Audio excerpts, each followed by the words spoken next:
Hello everyone and welcome back to my channel. If you're new here, my name is Courtney and I'm very glad that you are joining me today. Today I am snowed in the house. If you live in the South like I do, then you know that we have been expecting winter weather throughout this weekend, and honestly it's not as bad as everyone was expecting it to be, or at least acting like it was going to be, but we are snowed in the house nonetheless. My job closed for the day and then I'm also off of work tomorrow, so I thought this would be the perfect time to do a reading vlog. I also am really stopped up right now, so I'm sorry about that. I also want to address the elephant in the room, what feels like the elephant in the room to me, which is this scratch above my eye. My cat accidentally scratched me, and it could be just because it's my face, but I feel like it's so noticeable. So know that I'm okay and healing. What's done is done, and we are healing, and we are going to be doing a reading vlog today. I haven't done a reading vlog in a really long time. You guys know if you've been watching my channel, but if you're new here, I've been in such a reading slump throughout the past few months, honestly throughout 2025 in general. In 2024 I read 65 books that year, and I think in 2025 I only read like 12 books, something like that, which definitely is still a good number of books to be reading, but for me, having come off reading 65 books, that just had me feeling completely down. I don't know if you can hear the crackling of this fireplace. Let's turn that down. But this year I'm trying to just lean more into intuitive reading books that I'm drawn to instead of focusing on books that are new releases or, you know, books that are trending right now. Instead of focusing on those, just focusing on what I'm drawn to read. I think that that could really help me on, you know, not getting in a reading slump, because when you're trying to force yourself to read something that you're not that into, obviously you're going to wind up in a slump. So if I stop that pattern of behavior, hopefully we will find a lot of good books that I really enjoy this year. Right now, I'm actually reading my book club book, Tomorrow and Tomorrow and Tomorrow by Gabrielle Zevin. I am on chapter 6 of part 2 right now. I think that's where I'm at. I'm on page 113. My book club is supposed to be tomorrow, but honestly, with the winter weather, even though it hasn't been that bad, I don't think that I'm going to be comfortable to drive to my book club tomorrow, so that's really unfortunate. But I want to read this book anyway so I can share my thoughts with my sister-in-law, just send those over to her and talk about it if I don't end up going tomorrow. And then I also have a few other books after this that I've just been drawn to read here lately, so we're going to jump into those afterwards. That's pretty much all I have for this intro. I want to keep it pretty short. It's freezing outside and I really just want to be cozied up reading a book today. I think I'm going to make myself some tea, a hot tea, and then we're just going to get cozy and be reading.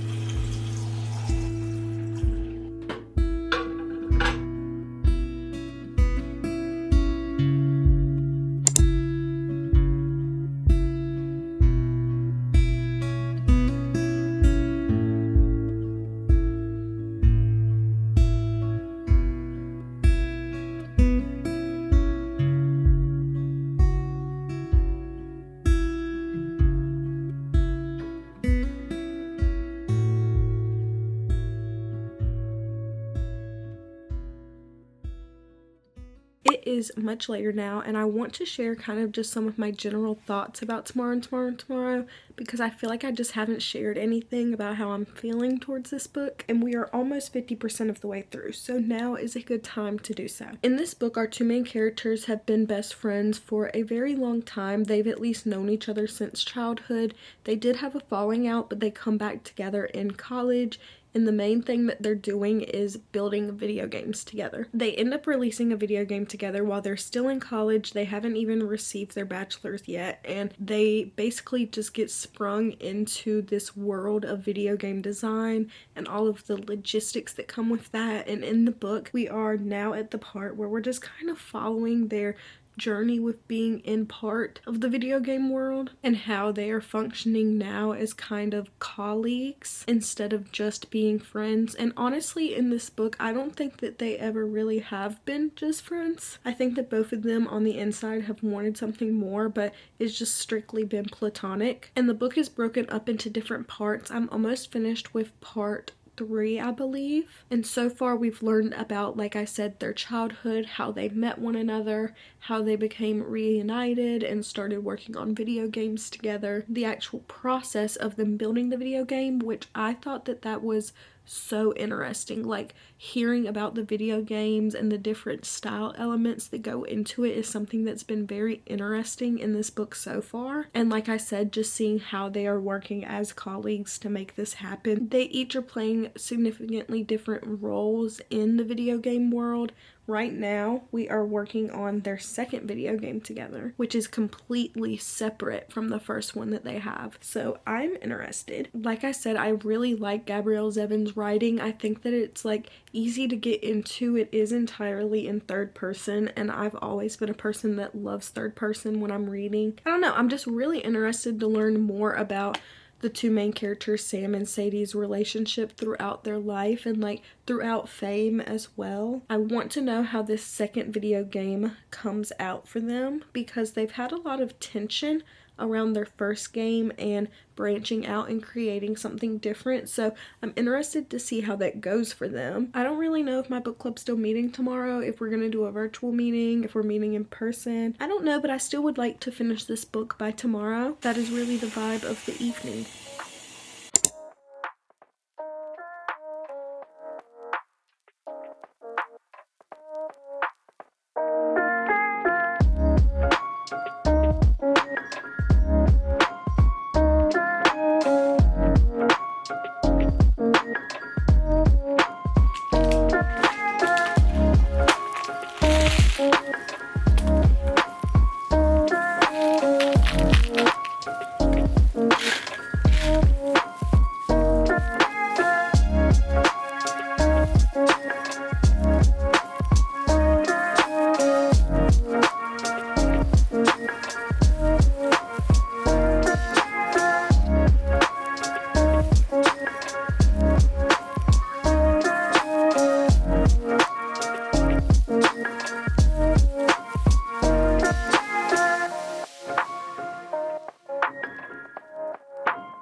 Good morning, everyone.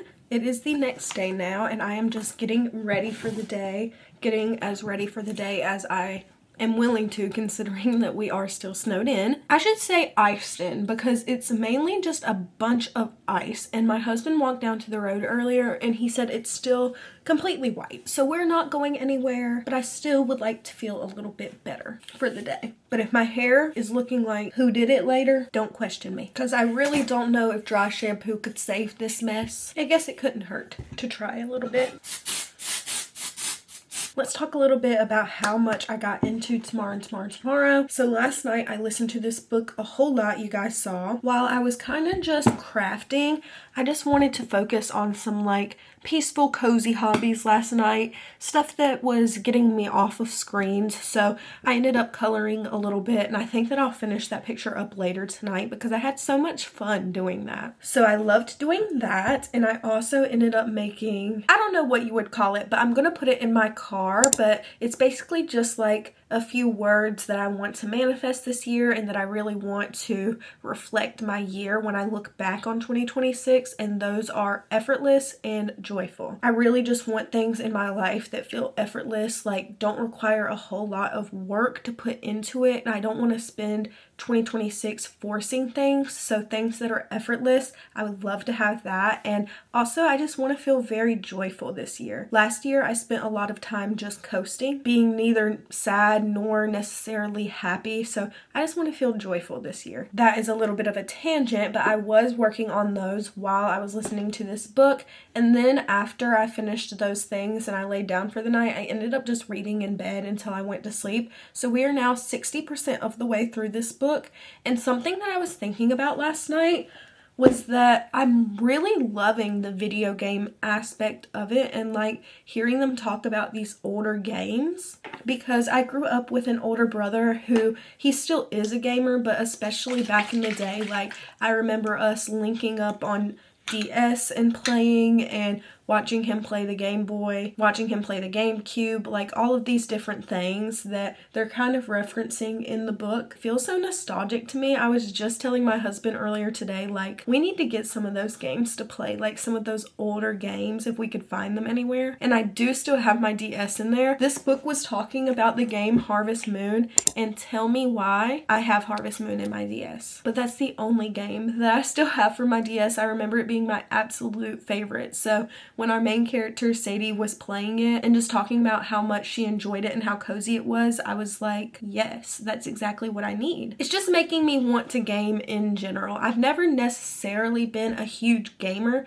but I do enjoy playing some video games. I'm more of a, like, I guess it would be like role-playing games, cozy games. Really like playing Minecraft, The Sims, and I love Mario games. I have Paper Mario that I've been playing, and Paper Mario, I just remember me and my brother playing on the GameCube, and it was so freaking fun. It's so nostalgic playing these games, so I think that would be fun to do that while we listen to the book a little bit more later today. But after I get dressed, we're going to be diving into this today in full swing. Hopefully I can finish it, and I also think that we're entering the part of the book, since we're in the second half, where if they're going to address any romantic feelings between our FMC and our MMC, they're going to do it during the second half of the book, if there's going to be any declaration. But I'm also getting a really bad feeling that, like, something sad is going to happen at the end. That's just the feeling that I'm getting, and I don't know if I'm ready for that. So I really did go ham with the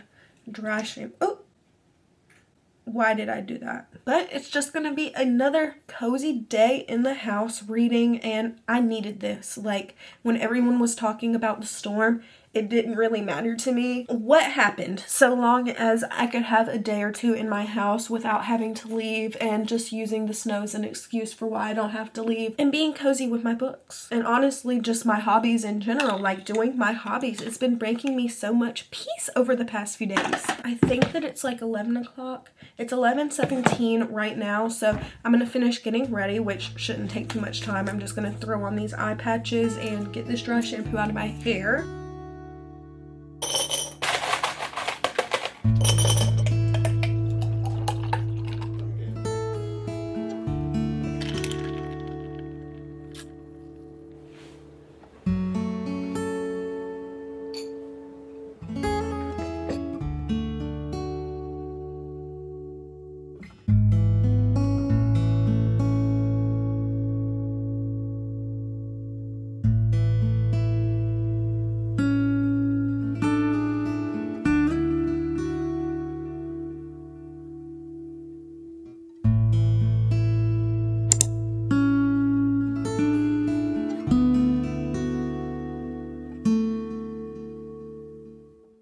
We have officially started the last part of Tomorrow, and I am just loving this book. I don't want to say too much right now because I know when I finish this, I'm going to do a full review of it tomorrow, just my general thoughts and what my rating's going to be, but this book truly is a gem. We have 9% left, and it's 8 o'clock right now. I have the day off of work tomorrow. We're definitely finishing this book tonight, and I cannot wait to talk about it tomorrow. This is one of those that I can't believe it took me so long to read this book. But okay, I'm gonna go ahead and get ready for the evening and wind down. I just took a shower and everything, but I cannot wait to finish this.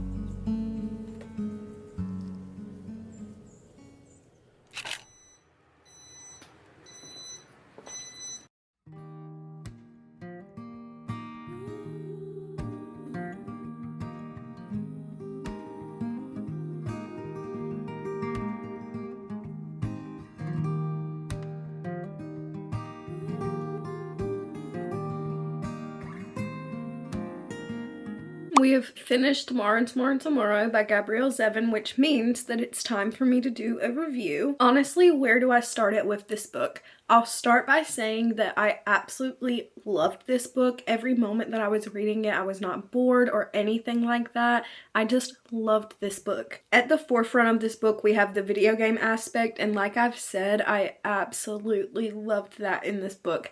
Talking about the video games was so nostalgic to me as someone that grew up surrounded by a lot of these older video games that they're talking about. Very, very nostalgic vibes on that front, and it has just made me want to start video gaming again and really get into that again, which I've been focusing on getting into my hobbies in general, so hopefully that's another thing that I can get back into, is kind of gaming a little bit. I really enjoyed how this book is broken up into parts. I think that was done very well. Having it broken into the parts was such a nice way of seeing them progress throughout life and just progress throughout their friendship. I think that that's a huge theme in this book, is friendship and how we can navigate that when life gets confusing, when feelings get in the way, and you know, all these other factors, how we navigate friendship and continue through the hardships. Something that I've always enjoyed while reading is the theme of found family, and I think that is so present. This book is a love story, but it's not at the forefront, and I think that it focuses on how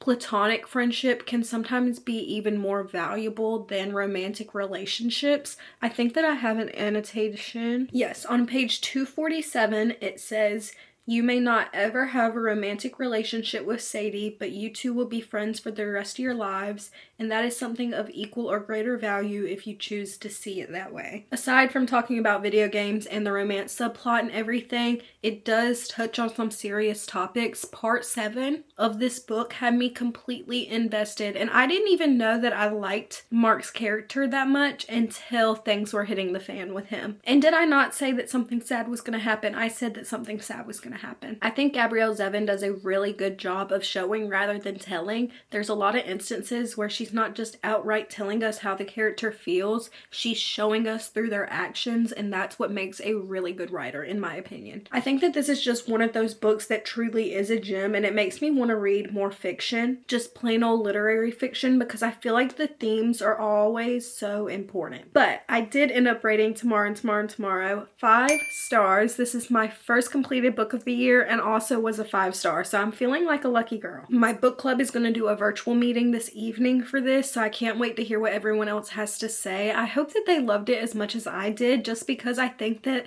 this is such a good book. Like, I want everyone to have had the same experience as me. Isn't that how we always feel about books that we really love? We just want other people to love them too. But we are still snowed in. I have just been kind of losing my mind, but it has given me time to relax and just kind of reset myself, focus on things that bring me a lot of peace. I have already started a different book. I'm now reading Picking Daisies on Sundays. This is just a little romance novel. It's 300 pages. I'm really liking it so far, but it's nothing too serious. Kind of a good palate cleanser for me right now, because I think I want to jump into a fantasy book next.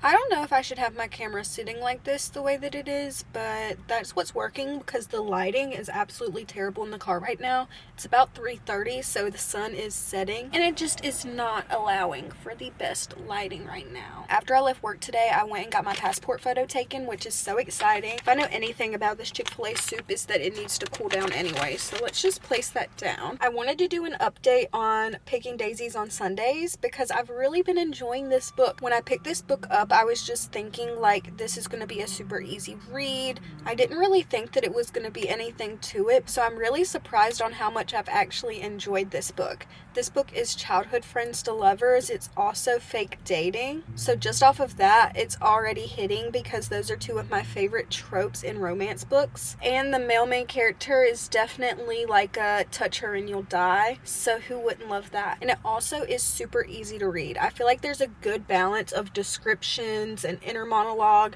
with actual dialogue going on. So pages are really turning fast, and the chapters aren't that long either, so it's making the book itself go by super fast, and I am loving it. I think that we're entering the kind of like last act of the book. I do feel like I can guess what the conflict is that kind of like set up this whole book, and if it is miscommunication, I'm definitely taking off at least half of a rating. I don't know, it just always feels very anticlimactic. Like I said, I just picked up this Chick-fil-A. I have barely eaten today, so I just needed a little bit of a snack. I just got a cup of chicken noodle soup, my absolute favorite, and it's literally still so hot. I can't even.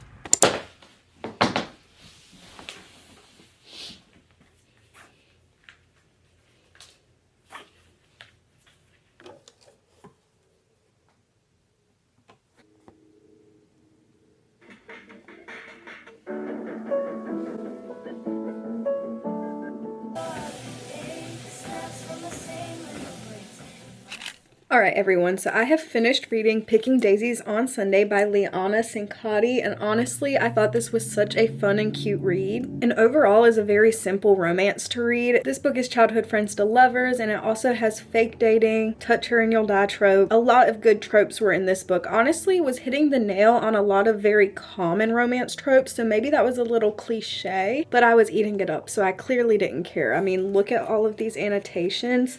Like I said, this book had so many quotes that were good for annotating. It just made it so enjoyable and so whimsy and very easy to romanticize this book. And there wasn't a single time that I was reading this where I was bored of reading it or wanted to put it down. It really kept me enthralled. There are only two things maybe that I would mention that I didn't necessarily enjoy in this book, but they also didn't take away from my reading experience, so take them with a grain of salt. The first thing that comes to mind is the male main character's younger sisters in this book. They're supposed to be like 9 years old, but they do not act 9 years old. Yeah, and you're 9 years old? No, you're not. You're acting like a little child. So when they were mentioning some things that they were doing or the way that they were acting, I kind of just ignored that and pretended that they were younger than the author was saying they were. Because 9-year-olds do not act like that, at least not the ones that I know. So that was a little thing. And then there are like a few grammar and spelling errors in this book, but considering that the author is self-published, I'm not really letting that bother me as well because this story is so good. I was right about the miscommunication thing being the issue in this book, the conflict in this book, so that did aggravate me. So we're rating Picking Daisies on Sundays 4 stars, and I highly recommend picking up this book. It was so enjoyable to read. But with that being said, I am going to end the vlog right here. I hope that you guys enjoyed seeing me do some of my hobbies and just reading. If you enjoyed this video, make sure that you like it, comment, subscribe, do all of the things, and I will see you all in my next video. Bye!